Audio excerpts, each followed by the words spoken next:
Assalamualaikum warahmatullahi wabarakatuh.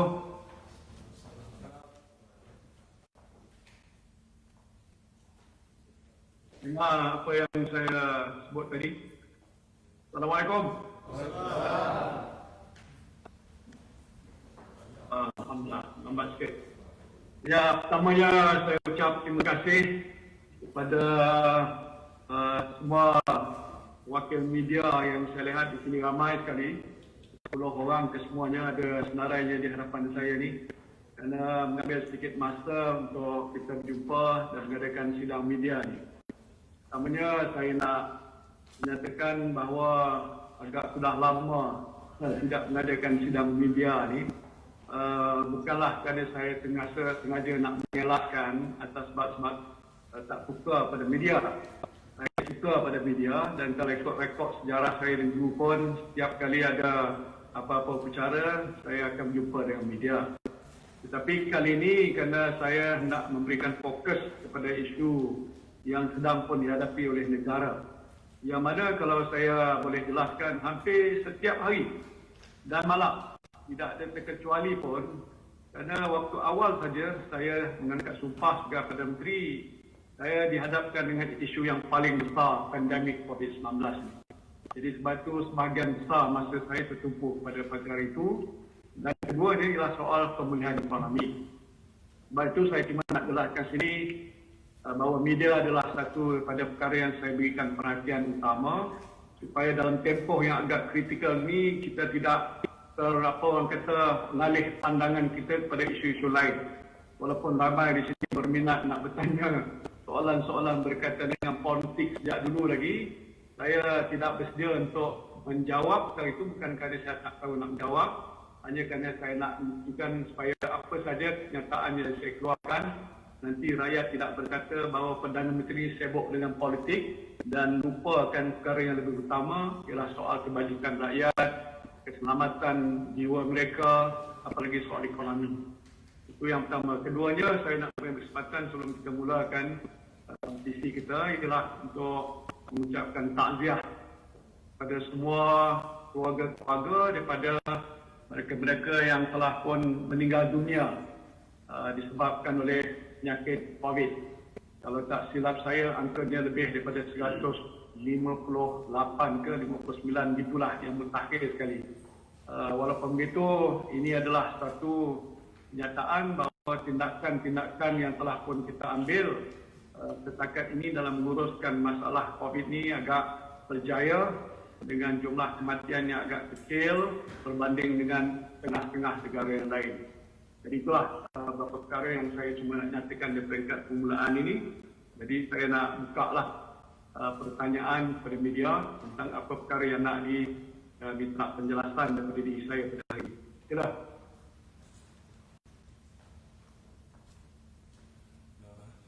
Assalamualaikum Tan Sri, Jamuddin daripada Bernama. Tan Sri, the Selangor Menteri Besar has asked why the entire state has to be put under CMCO when not all areas are in red zones. And people also wondering why CMCO is being enforced in the entire Kuala Lumpur and Putrajaya. Can you please explain? Thank you.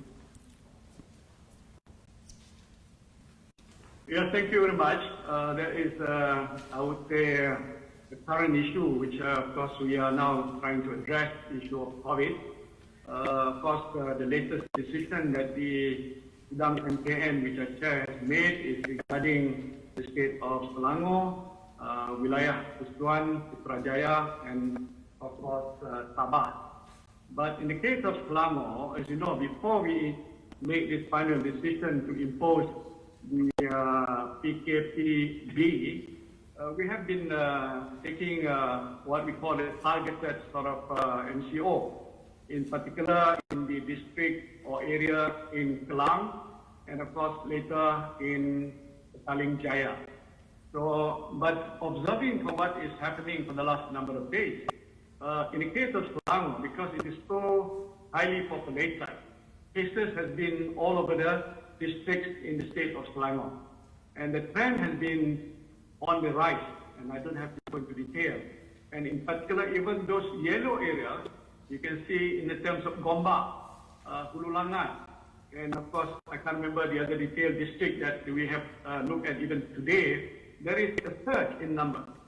So I think it is correct move made by the MKN today, which I shared, or yesterday even, to declare the whole state of Selangor under the PKPB, yaitu pergerakan bersyarat to make sure on the basis of preemptive and proactive action that this MKN have done, that we can actually curb or curtail the pandemic COVID-19 in the state of Selangor. And by so doing, of course, importantly, is to first reduce movements of people. Like, for example, the declaration that all schools in Selangor has been closed. Wilayah Persatuan has been closed, and that involved more than 1.2 million students, parents, and teachers in the particular area. That's quite a big number. And of course, secondly, other social activities. I think that Ismail Sabri today must have detailed out all the things that we believe should be done or cannot be done in the PKPB situation. And of course, importantly, is to make sure that economic activity will still be there. If what Selangor government is concerned about is economic activity, that will not be affected. This also has been detailed out by Dr. Ismail to explain all the sectors involved. It's not just industry, it's all economic activities, small businesses, pasar malam ataupun pasar minggu, and of course shops in malls and whatnot. They can continue to operate because we understand there must be a proper strike of balance between life and livelihood. So, Dato' Menteri Besar has been told by Dato' Ismail, I think today, and he has at the end of it agreed that the decision made by the MKN is the right one. I do hope that the Selangor people, and Wilayah Persatuan in particular as well, will of course observe very strictly and stringently the SOP that we have been introducing all this while. Thank you. Next question. Assalamualaikum Tan Sri. My name is Lokman Mansour from NST. I have two questions. The first one, can you respond to allegations that the authorities perhaps acted too slowly in imposing mandatory quarantine and also closing the border of Sabah while the cases were increasing from there? The second question is, can you update us on the progress of Malaysia obtaining the vaccine for COVID-19? Thank you. Well, in the case of Sabah, of course, as you know, before we imposed the latest decision also yesterday, we have been following very closely what has been happening in the state of Sabah.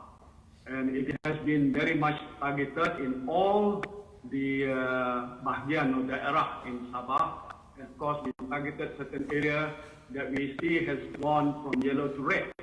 And as we have done before the PKPB has been decided yesterday, we took necessary steps and action to actually go into that particular area, do what is necessary to actually swab and test people, to make sure all the frontliners on medical healthcare is there, hospital beds and whatever is necessary is put in place.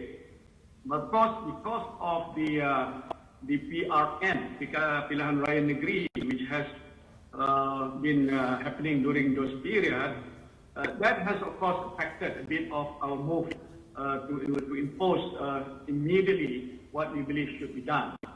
Because when people go campaigning, I do have mentioned that in my earlier speech, there are breach of the SOPs because people do not observe social distancing in particular, and that has created some problem as far as we managing the particular areas of Sabah. But whatever it is, I think importantly, it is still not too late. What we have decided yesterday, and we reaffirm our position as far as Sabah is concerned, we're looking at it very thoroughly. I can mention in hours to explain what we have done so far. For example, in the area of healthcare, what Tan Sri Sham, our DG, have done is excellent job. He told us that all these necessary things that is required to put things in place for Sabah and to curb the further spread of COVID-19 in Sabah is to reinforce the front line. We have approved the request in terms of staffing. I think doctors are taken in on contract, nurses are taken in on contract like we did before, just to fulfill Sabah requirements. Secondly, the state has requested, while they do have 50 million that is in the coffer to assist, which they have been doing now, starting in the last few days, people who are affected by this imposition of the PKP, for the federal government to expand our support and help to Sabah. Because I do know Sabah is a big state, a big area to cover, they need a lot of support. 50 million ringgit has been approved yesterday by Minister of Finance at my request, so that this money will be then given to Sabah to manage the situation. So I think as far as I'm concerned, while there are some glitches at the earlier stage, the fact that we are coming in is still not too late. Yeah?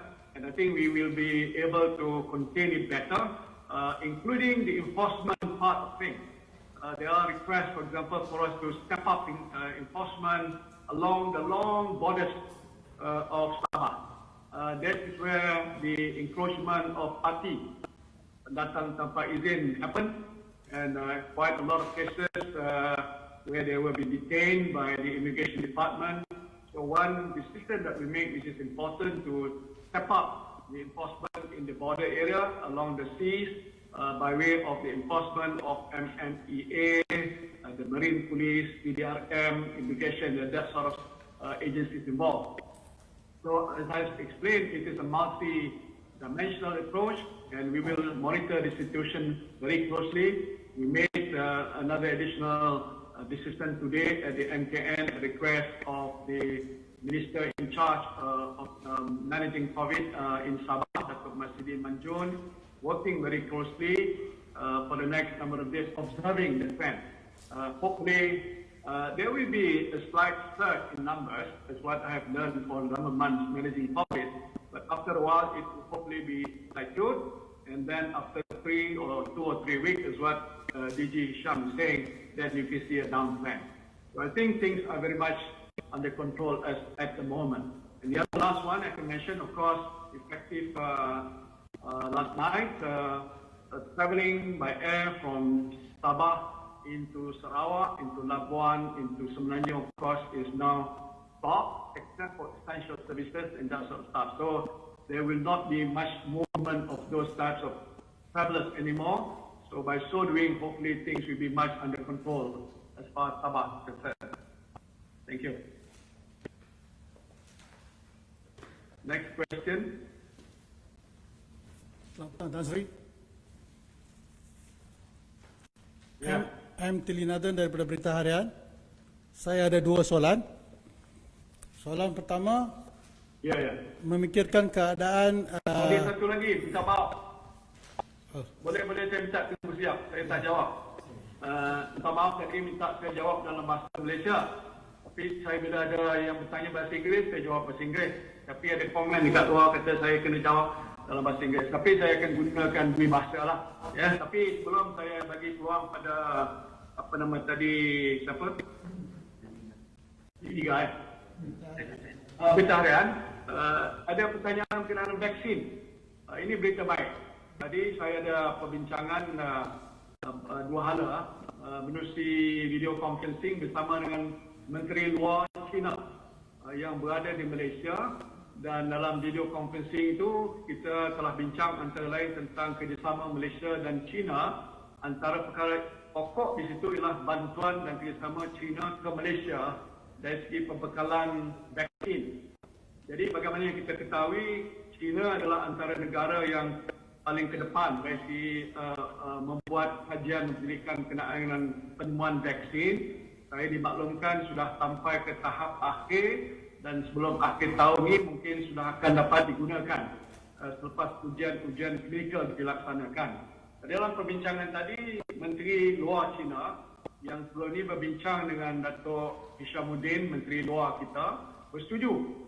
Yang bagus dia kata nak bagi Malaysia priority, keutamaan pada Malaysia. Ini saya cukup sukacita macam jaminan bila dah boleh besok, the first country yang dia akan bantu is Malaysia. Jadi ini satu usaha, dan saya telah minta supaya bentuk kerjasama itu dimeterai dalam perjanjian MOU yang akan dibuat antara Malaysia yang dipimpin oleh Datuk Islam dan Menteri Luar Negara China. Itu satu. Keduanya, keputusan yang saya telah buat juga untuk kita menyertai COVAX facility.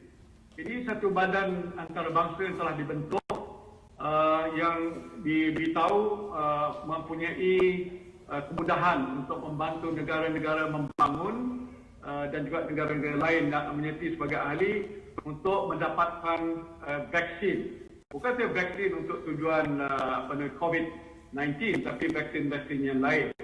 Tetapi saya telah memberi tugas ini kepada Menteri Sains dan Teknologi dan Inovasi Saudara Ahmad Khairi Jamaluddin, iaitu kerana nak menyertai menjadi ahli COVAX facility ini, kita kena bayar sejumlah wang yang agak besar. Disebutkan dia boleh bantu untuk membekalkan vaksin hanya 10% daripada jumlah penduduk. Dalam kes Malaysia ni kita ada 30 juta, sebanyak 3 juta vaksin boleh dibekalkan untuk 3 juta penduduk di Malaysia. Tapi permulaan untuk menyertai itu kita kena bayar 42 million kalau tak salah ringgit. Dan lepas dah meterai kerjasama itu dan menjadi ahli, maka kita terikat untuk membeli daripada COVAX facility ini nilainya lebih kurang 600 million ringgit. Ya, jadi itu satu jumlah yang cukup besar. Tetapi tidak menghalang kita untuk orang kata memeterai kerjasama dan bekalan daripada pembekal-pembekal di luar. Katalah tadi di negara China, Sinopharm ataupun AstraZeneca dan sebagainya. Itu tidak jadi penghalang. Jadi kita ambil pendekatan dua cara. Itu menyertai COVAX, kalau itulah dianggap penting. Tetapi kita masih nak runding lagi. Sebagai contoh, harga vaksin ini belum diketahui. Tapi dia kata kalau nak sign dengan COVAX, mesti bayar $20 bagi satu vaksin. Dia sama ada $10, $5, $20, kita tak tahu. Jadi ini satu syarat yang agak bagi kita amat ketat. Jadi ada yang berpendapat kenapa kita nak menyertai, tapi kalau tak menyertai besok menjadi masalah. Jadi peringkat awal ni saya dah putuskan kita bayar 40 million dan lepas tu kita akan rundingkan yang lain-lain lagi. Yang selain daripada itu ialah kerjasama daripada syarikat pembekal-pembekal. Ini pun saya fikir sudah pun kita bincang, kita serah kepada KKM untuk ambil langkah supaya keperluan vaksin kita tu bila mana dipasarkan nanti kita dapat dibekalkan ke Malaysia. Jadi saya fikir jemput yang nak tanya tadi. Tan Sri M. Tilinathan daripada Berita Harian. Saya ada dua soalan. Soalan pertama, jika penularan COVID semakin menjadi rumit, bertambah di seluruh negara, adakah mungkin kerajaan akan memikirkan untuk melaksanakan semula PKP di seluruh negara? Soalan kedua, jika PKP terpaksa dilaksanakan, adakah kerajaan punya keupayaan kewangan untuk melaksanakan pakej-pakej seperti prihatin dan penjana seperti sebelum ini? Terima kasih Tan Sri. Satu, saya nak kata jangan doakan untuk lepas ni ada PKP. Mungkin setengah orang lebih suka duduk di rumah, suami isteri tak buat apa-apa, bagus. Tapi bebanan PKP bagaimana yang kita sudah lalui sebelum ni adalah amat besar sekali. Jadi apa yang kita sedang lakukan sekarang ini ialah untuk menentukan Malaysia tak di lockdown bagaimana yang telah pun berlaku beberapa bulan sebelum ni. Dan saya fikir ramai daripada mereka yang terlibat dalam sektor ekonomi sebagai contoh tidak mahu ada PKP. Kalau sektor sosial tu pun juga yang sebahagian besar tidak mahu, macam tekatan yang begitu ketara yang akan membawa kesan besar, terutamanya kesan besar kepada ekonomi negara. Kita sudah lockdown dulu, kesan besar kita dah nampak. Kalau kali kedua berlaku PKP, saya tak boleh nak ramalkan. Baru nak pulih dah hampir 200-300 bilion kita sediakan untuk membantu rakyat yang sebahagian besarnya sudah pun kita salurkan. Maka kalau PKP kali kedua, kita mungkin kena terpaksa menyediakan jumlah yang jauh lebih besar. Kata kesan pada ekonomi kalau dia dilakukan itu adalah amat besar. Jadi strategi yang kita ambil sekarang ini, jangan kita fikirkan soal itu. Yang penting di ketika kita berhadapan dengan COVID dalam apa orang kata gelombang ketiga, the third wave, maka kita kena ambil langkah-langkah. Apa yang perlu, lebih baik kita berbelanja lebih untuk membolehkan kita dapat mengawal situasi daripada kita tidak mahu nak berbelanja kerana berkhemah sangat. Jadi sebab itu setakat ini permohonan daripada Kementerian Kesihatan untuk apa saja bentuk bantuan dan sokongan saya luluskan 100%. Ya, selama ini saya sudah luluskan lebih daripada 2 bilion untuk bidang itu. Itu satu jumlah yang tak pernah berlaku. Jadi bagi saya ini langkah-langkah yang agak penting dan perlu kita laksanakan. So, apa yang sedang pun kita buat, monitor perkembangan harian, lihat bagaimana trend yang berlaku. Macam contoh sekarang ni ialah Selangor sudah merah. Sudah merah. Apakah besok Terengganu jadi begitu ataupun Penang jadi begitu? Kita ambil langkah proaktif dan preemptif dan mungkin tindakan lebih awal daripada sebelum dia berlaku supaya kita dapat membendung penularan wabak ini. Jadi harapan saya ialah supaya seboleh mungkin kita nak elakkan. Tetapi kalaulah sekiranya keadaan menjadi keadaan buruk ya, dan meningkat luar biasa susah kita dah itu, saya tak nak doakan, maka akan adalah langkah. Apakah kerajaan mampu untuk membantu? Kita akan cari jalan sebab apa yang boleh untuk membantu rakyat kita. Tetapi saya fikir biarlah kita lalui fasa ini dulu dan kita merhatikan apa perkembangannya, langkah-langkah sewajarnya akan kita ambil jika kita perlu ambil langkah bagaimana yang disadankan oleh saudara Kelinagan tadi. Terima kasih. Sila. Saya Zikri, saya dari Malaysia Kini. Tan Sri, berdasarkan maklumat yang telah diberikan oleh KKM, gelombang ketiga COVID-19 bermula pada 20 hari bulan September. Tapi arahan untuk kuarantin sementara tunggu swab test hanya dikuasakan pada 27 hari bulan. Rakyat banyak bertanyakan mengapa kerajaan mengambil masa yang sangat lama sebelum mengambil tindakan tersebut, kerana dari 20 hari bulan hingga 27 hari bulan tu boleh lihat setiap hari kes di Sabah tu makin hari makin banyak dengan agak drastik. Satu lagi Tan Sri, adakah berkenaan dengan pilihan raya Batu Sapi, adakah kerajaan sedang memikirkan cara untuk menangguhkan PRK itu? Kerana kalau kita biarkan untuk orang kata tak bagi chance kat warisan saja, that's leaving a lot to chance to say. Thank you Tan Sri. Nampak sangat Malaysia kini sokong warisan. Apa nama ni, yang pertama, ya saya dah jelaskan tadi soalan awal pun saya dah jelaskan situasi di Sabah, ya, sebabkan oleh pilihan gaya dan sebagainya, itu tidak dapat saya elakkan. Itu saya akuilah ada sedikit kelewatan. Tetapi tak apa, bagaimana yang saya telah jelaskan tadi, kita sudah ambil langkah-langkah untuk nak menangani masalah sebegini. Jadi saya percaya yang sudah lepas itu satu hakikat disebabkan oleh situasi keadaan tertentu yang tidak dapat kita elakkan, maka itulah sebabnya keadaan langkahnya diambil agak lambat sedikit. Tetapi apapun kita sudah sebutkan tadi, kita sudah cuba nak cover di mana-mana kawasan yang perlu, kerana dalam soal kes-kes kematian itu nampak tidaklah mendadak luar biasa. So it is still under control and we are managing it quite well. Soal kedua ni, pilihan raya Batu Sapi, ini ialah mengenai is about constitution, is about the law. Bila mana satu wakil rakyat sudah meninggal, sudah berlaku kekosongan, dalam kes Batu Sapi ini mendiang BK Liu kawan saya telah meninggal dunia. Kemudian sudah pun dimaklumkan kepada Speaker sudah beritahu pada SPR pun sudah umumkan bahawa dalam tempoh 60 hari, saya fikir dia telah sebutkan tarikh-tarikh hari penamaan calon, kalau tidak saya semalam kemarin, bila hari nak mengundi, maka itu keputusan telah dibuat berdasarkan peruntukan undang-undang dan perlembagaan. Soalan yang timbul, bagi saya, kalau itu tak dapat dielakkan, dan dia di bawah bidang tugas SPR, mungkin SPR boleh mengambil kira berdasarkan pengalaman PRN Sabah, yang mana memang ada SOP yang dibuat, tapi tidak dipatuhi sepenuhnya. Mungkin perlu SPR, saya bukan nak mengarah, pandangan saya saja, untuk perketatkan lagi. Contohnya, kata ialah satu, tempoh kempen jangan sampai 14 hari.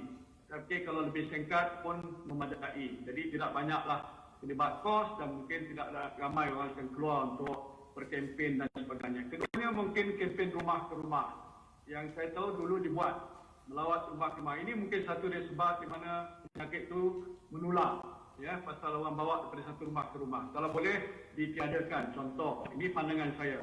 Ketika perhimpunan dibuat 100, 200 dulu sampai 300, 500, 1000 sebenarnya. Yang ini mesti disekat.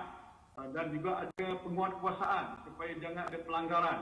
Kalau ada parti melanggar, di situ on the spot patut dikenakan hukuman, denda dan sebagainya.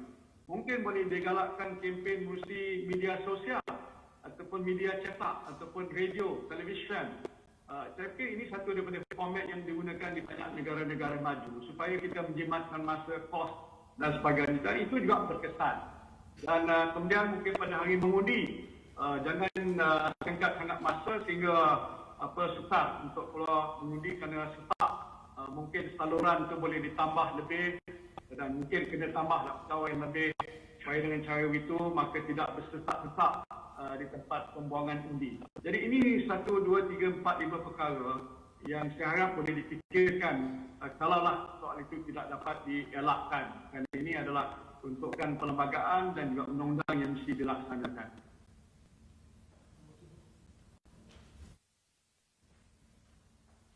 Assalamualaikum Tan Sri. Saya Wal Lukman daripada RTM Tan Sri.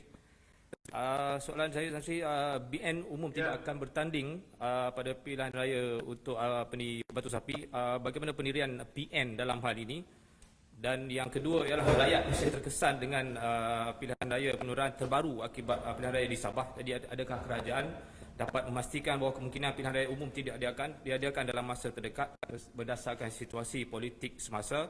Dan yang ketiga adalah adakah kemungkinan kerajaan melanjutkan lagi moratorium berdasarkan situasi semasa? Terima kasih Tan Sri. Ya, bagaimana yang telah pun saya jelaskan tadi, isu pilihan raya itu mungkin tak tahulah kalau ada lagi peruntukan yang boleh menyebabkan SPR tak mengadakan pilihan raya. Tapi telah pun saya sebut tadi telah diumumkan. BN kata tidak bertanding. Soalnya apakah parti-parti yang lain akan bertanding? Saya fikir itu parti-parti masing-masing termasuklah Perikatan Nasional. Kita akan teliti keadaan yang ada di situ dan kita nanti akan buat keputusan kerana di dalam di Gabungan Rakyat Sabah yang telah pun kita rondingkan dahulu ada kursi-kursi tertentu termasuklah Batu Sapi diserahkan pada parti-parti tertentu. Jadi kalau pun BN kata tak tanding, ada parti-parti yang lain mungkin telah ditetapkan kursi itu, dia akan buat keputusan dan mengambil kira apa yang telah pun saudara sebutkan tadi. Saya fikir tentang yang soalan kedua ni, PRK telah pun kita tahu memang ada itu. Jadi soal yang saya telah jelaskan tadi untuk kita menentukan supaya kita ikut SOP yang tertentu untuk mengelakkan daripada apa yang berlaku pada masa PI dulu. Jadi saya fikir itu yang saya nak jelaskan. Ada yang saya missing. Moratorium. Apa? Kalau ikut maklumat yang saya terima, bahawa sekarang ini agak besar juga gerangan yang mereka yang telah pun diberikan moratorium. Kalau tak silap saya hampir 98%, ya, 98% yang telah pun mohon telah pun diluluskan. Dari jumlah yang lulus tadi sekitar 40% telah diberikan lanjutan moratorium bersasar. Maknanya yang nak dapatkan moratorium itu besar bilangannya. Mungkin yang perlu lanjutan tu jumlahnya tidak berapa ramai. Yang ini pihak bank diberitahu boleh menimbangkan kes mereka itu dan juga ada lagi 60% dibantu dengan pengurangan angsuran bulanan. Ini disebutkan sini berdasarkan keperluan dan keadaan keuangan pemohon. Bank-bank akan terus memberikan bantuan pembayaran balik pinjaman hingga tahun 2021. Jadi kalau ada kes di mana pihak individu atau pihak SME dan sebagainya terbabit, nasihat saya lah masih boleh mengadakan perbincangan dan rundingan dengan institusi keuangan untuk mendapatkan apa saja bentuk bantuan yang diperlukan. Di samping itu dengan penjana yang telah pun saya umumkan dan kita prihatin yang telah juga saya umumkan mutakhir sekali, itu juga satu bentuk bantuan yang saya kira boleh diberikan untuk mengurangkan tekanan ekonomi pada pihak kumpulan-kumpulan tertentu tadi.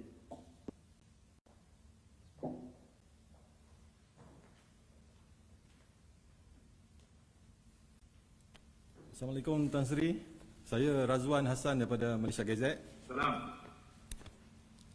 Saya nak tanya, sejak selepas malam pengumuman PKPB, kita lihat ramai lagi orang masih lagi membuat pembelian panik.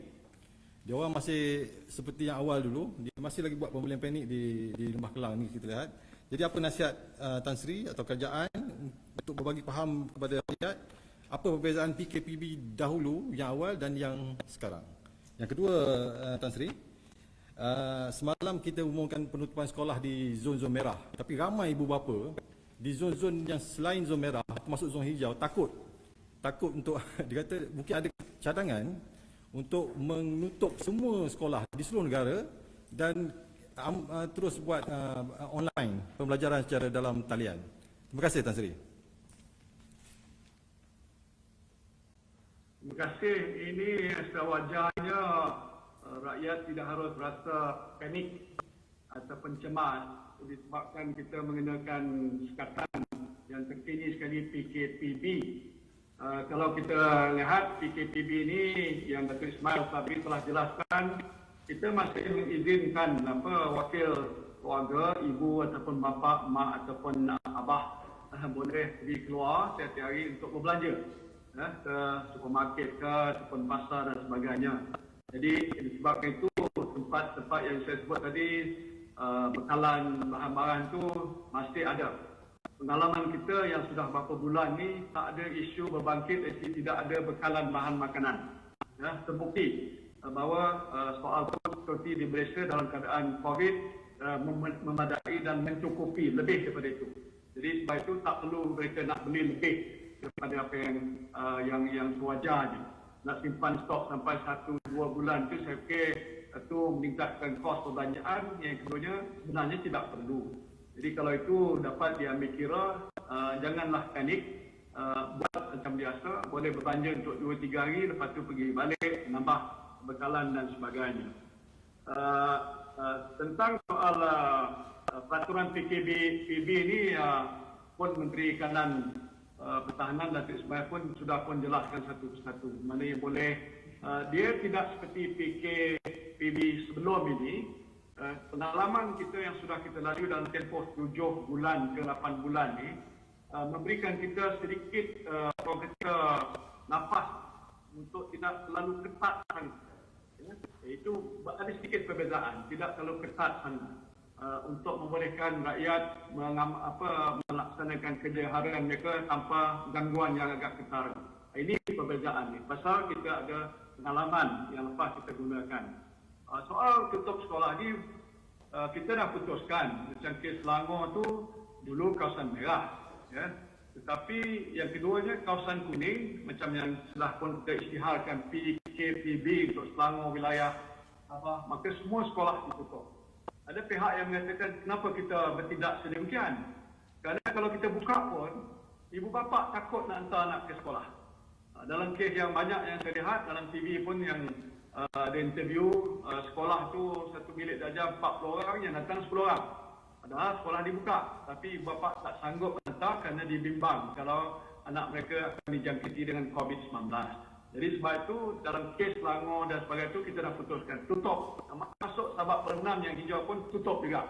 Pasal susah bagi kita dia tengah sekolah buka kena tutup, elok kita tutup untuk tempoh 2 minggu dan lepas tu kita tengok keadaan bagaimana. Kalau keadaan bertambah baik, maka bolehlah dibuka semula. Itu pun tak menentu lagi.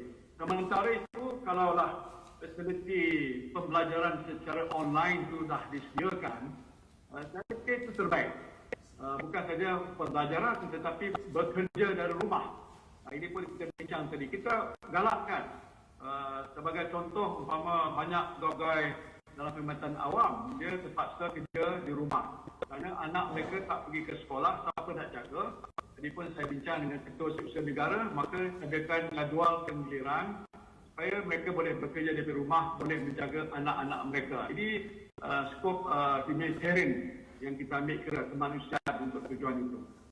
Kalaulah dah sampai satu peringkat di mana pihak Kementerian Pendidikan mempunyai cukup fasiliti, iaitu untuk roll out connectivity untuk semua sekolah di seluruh negara.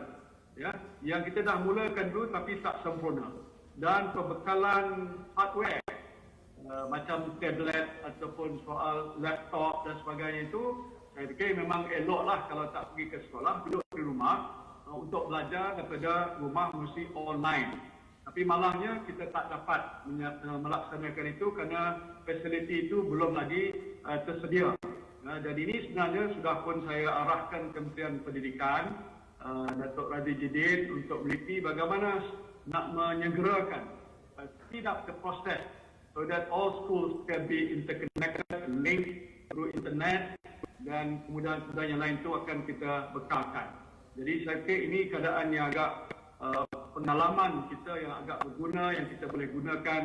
Dan kalau kita dah ada lah kemudahan seperti itu, macam di setengah sekolah swasta yang ada fasiliti itu, walaupun pelajar tak ke sekolah tapi masih meneruskan pembelajaran di rumah secara virtual ataupun secara online. Di peringkat sekolah kerajaan ni kita belum sampai ke tahap itu. InsyaAllah dalam satu tempoh yang akan datang mungkin kita akan laksanakan.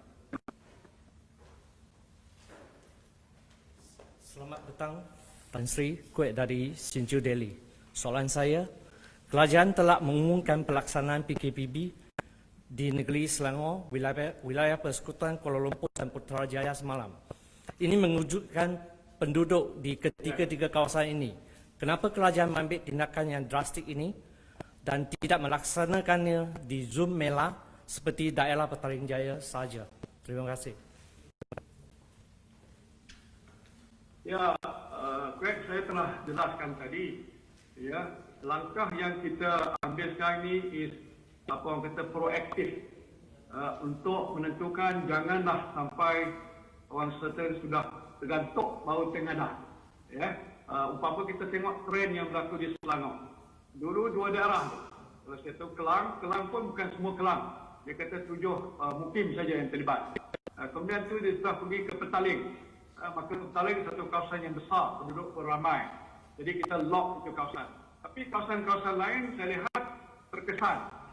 Dari segi data yang saya dibentangkan oleh Kementerian Kesihatan, macam saya sebut tadi Gombak, Ulu Langat, banyak lagi kawasan mana jumlah data menunjukkan sudah ada peningkatan. Jadi kalau kita tak ambil langkah segera yang disebutkan tadi memang drastik. Lebih baik kita ambil langkah sebegitu daripada kita tunggu dah berlaku barulah kita tutup. Saya fikir itu langkah yang tak apa-apa tepat. Now based on our experience, I think this preemptive action will give us a bit more leeway in trying to orang kata menghalang penularan wabak COVID tadi. So jadi saya percaya langkah segini akan kita laksanakan kalau dia berlaku di lain-lain negeri. Ya, jangan, pasal saya tahu di luar sana banyak orang soal, kenapa kerajaan ambil tindakan lambat? Tadi pun ada satu dua kes Sabah. Ya, jadi kita ada pengalaman.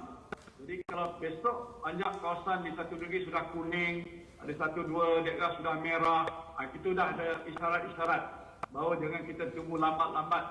Kalau kita lambat sangat, maka nyawa banyak akan terkorban. Maka sebab itulah kita ambil langkah sedemikian. Walaupun langkah itu akan menetapkan kita dalam keadaan yang lebih orang kata stres dari segi fasiliti kita. Hospital bed mesti ada, pegawai frontliner kita, doktor mesti ada, ubat-ubatan kita mesti ada, PPE mesti ada, face mask mesti cukup, macam-macam lagi.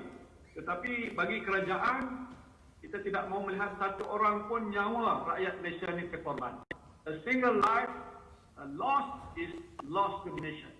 Sebab itu saya ambil kira seorang mati pun, anak ke, ibu tua ke, bapa ke meninggal, itu satu kos yang tinggi bagi negara. So lebih baik kita ambil langkah preemptif dan kita ambil tindakan sebegini ialah untuk nak menentukan nasib nyawa rakyat kita itu akan sentiasa terpeliharaan.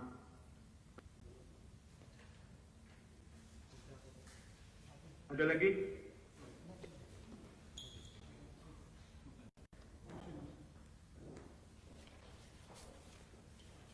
Tan Sri Mohsin daripada TV3.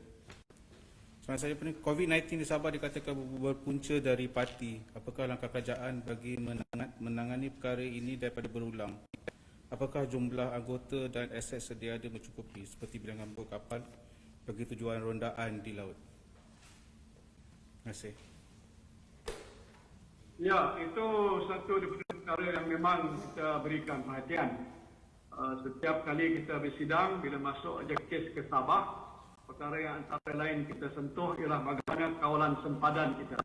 Salah satu daripada sebab kita menghadapi masalah kesulitan untuk bertindak lebih berkesan di sana ialah kerana kes ini membabitkan soal pendatang tanpa izin. Pasti banyak laluan-laluan tikus yang digunakan oleh mereka-mereka yang datang daripada Filipin dan juga Indonesia menceroboh ke kawasan kita mendarat, dan disebabkan itu mereka ini sudah pun ditahan, ditangkap, dan sebahagian mereka ini adalah pembawa kepada penyakit COVID-19 ini. Sebab itu keputusan yang telah dibuat oleh sidang MKN sejak dulu dan tadi pun kita bincang lagi ialah untuk meningkatkan kawalan di kawasan-kawasan itu.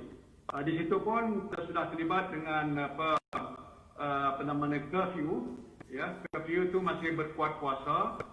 Kita sedang timbang sama ada perlu dilanjutkan tempoh masa curfew. Kedua ialah untuk meningkatkan tenaga yang perlu ditempatkan di situ, baik dari tentera, polis, maritime enforcement team dan sebagainya.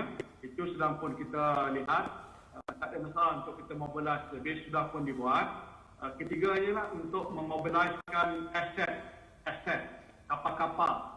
Tadi pun telah dimaklum kepada saya oleh Deputy Inspector General Datuk Akril dan juga Panglima Angkatan Tentera kita bahawa sudah banyak kapal-kapal rondaan yang ada di tempat lain itu sudah pun dialihkan ke kawasan perairan yang dekat dengan Sandakan, Sempurna dan sebagainya itu. Tujuannya adalah untuk mengawal pencerobohan daripada pendatang tanpa izin. Jadi sebab itu bagi saya sudah pun kita ambil langkah-langkah yang tertentu. Di samping itu pihak Jabatan Immigration Malaysia pun sudah pun mengambil tindakan untuk menahan mereka-mereka tadi. Ada sebahagian mereka yang sudah mendarat minta supaya dihantar balik. Kalau bot mereka itu hantar balik, dia bolehlah dihantar cukukan pulang. Dan ini telah pun kita putuskan dalam mesyuarat MKN kita beberapa hari yang lepas. Ada lagi? Hi, Tan Sri. Esther from The Star. Two questions from me. Yeah. There are complaints about that punitive measures are applied differently between ordinary folks and ministers, although you have made it quite clear that the cane will be applied to all. So is it true? The second question, our Ketua Pembangkang Anwar today met the Agong this morning. Is there anything you'd like to comment, sir? Thank you.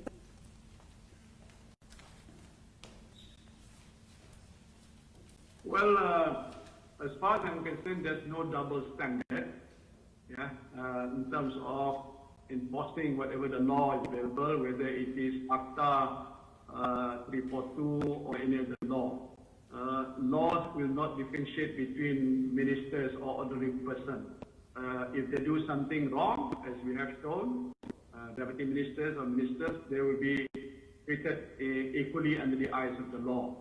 Bermakna hukuman yang patut dikenakan, mereka harus dikenakan.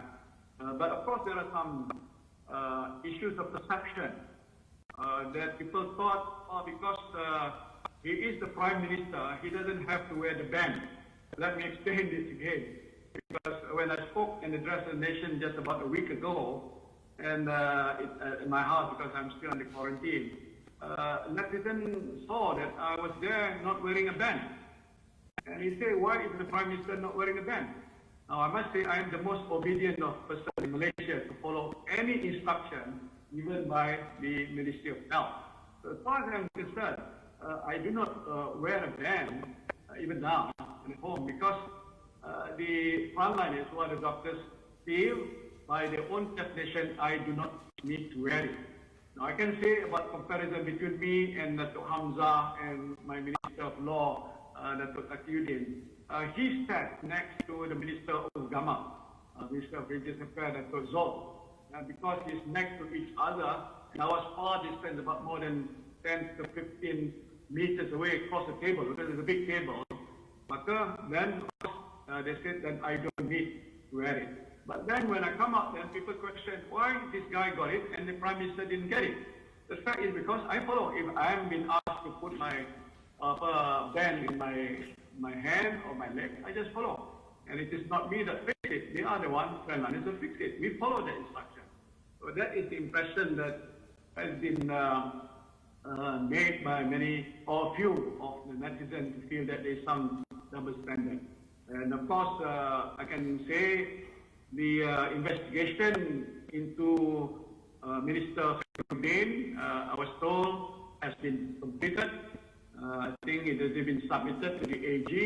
Then, of course, it is up now to the AG to make whatever decision, whether he will be charged or not charged. It's up to the outcome of the investigation. So I do not want to comment on what Anwar did at the palace. There's so much interest given to that. As far as I'm concerned, I think I leave it to the best judgment of the Agong. Yeah? The Agong, I think, is the most learned and qualified person. He has got his own way of doing things as per provided by the Constitution. So whatever the decision that he will make, he is always following whatever is provided in the Constitution. My concern and interest is not about that. In fact, when he was there at the Istana, I was here in front of the TV, video conferencing with all the members of the MKN to discuss about the COVID issue. Because my interest now is about managing COVID and of course managing the economy. Yeah.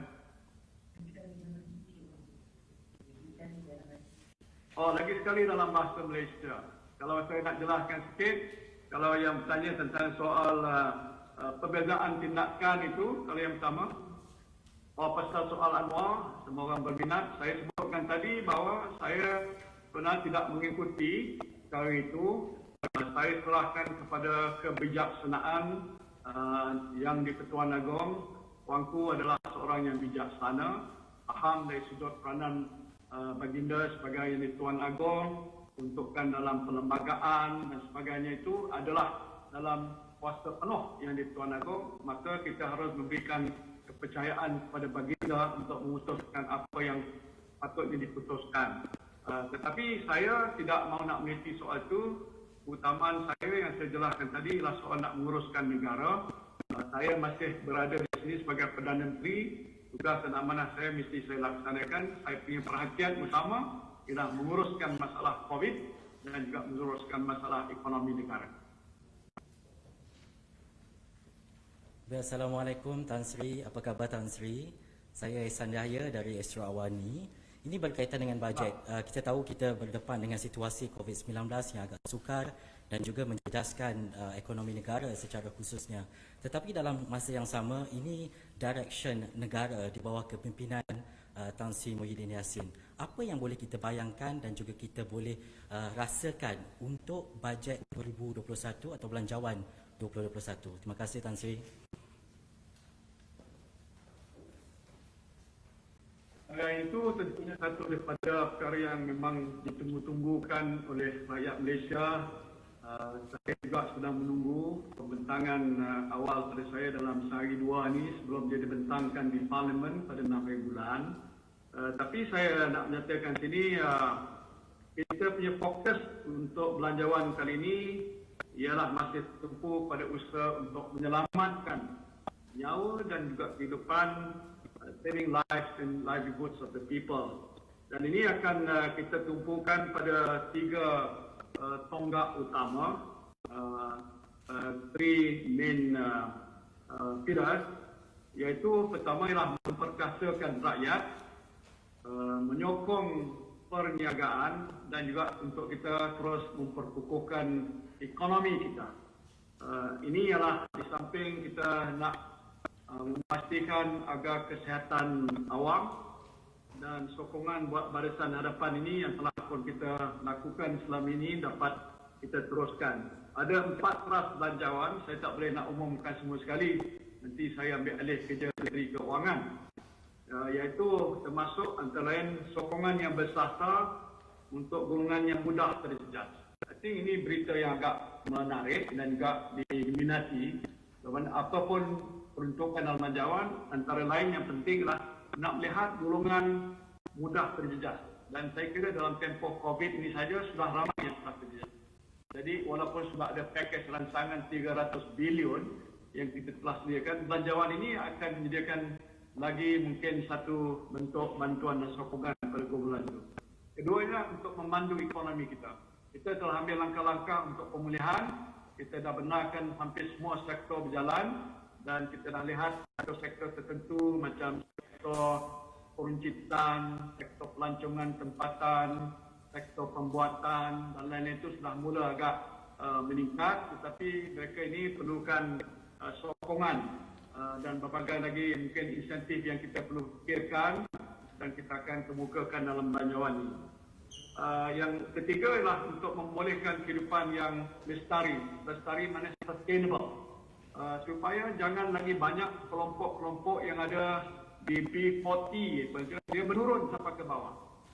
Safety net yang kita sediakan itu mungkin lebih fokus supaya tak banyak orang terjerumus ke suatu paras kemiskinan. Dan keempatlah untuk memperkasakan penyampaian perkhidmatan. Ini penting untuk kita ialah untuk kita menentukan supaya segala apa yang kita nak sediakan ini akan dapat dilaksanakan oleh peringkat perkhidmatan. Jadi pada masa yang sama, belanjawan 2021 ini akan meneruskan momentum pemulihan ekonomi yang telah pun dicapai melalui pakej prihatin PKS tambahan, penjana dan yang terakhir sekali ialah kita prihatin. InsyaAllah hasrat saya melalui bajet 2021 inilah untuk nak menjadikan rakyat kita dan perniagaan dalam negara kita ini lebih berdaya tahan ataupun resilient ya, untuk menghadapi keadaan yang masih tidak menentu dari segi COVID-19 dan juga untuk demi kemajuan masa depan negara kita. So, kalau tidak ada apa-apa lagi, saya nak ucap terima kasih kepada saudara. I think I have covered many areas. I do hope that media will still be able to accommodate more news in the future. Thank you for all the support that you have given to assist the government and the people in reporting correctly about what's been happening since day one. COVID comes to us. And secondly, of course, the issue of how we want to revitalize and recover back our economy. So thank you for all that media has done, and do hope that you continue to help the government in reporting what is the thing that we are doing now for them. So terima kasih. Assalamualaikum warahmatullahi wabarakatuh.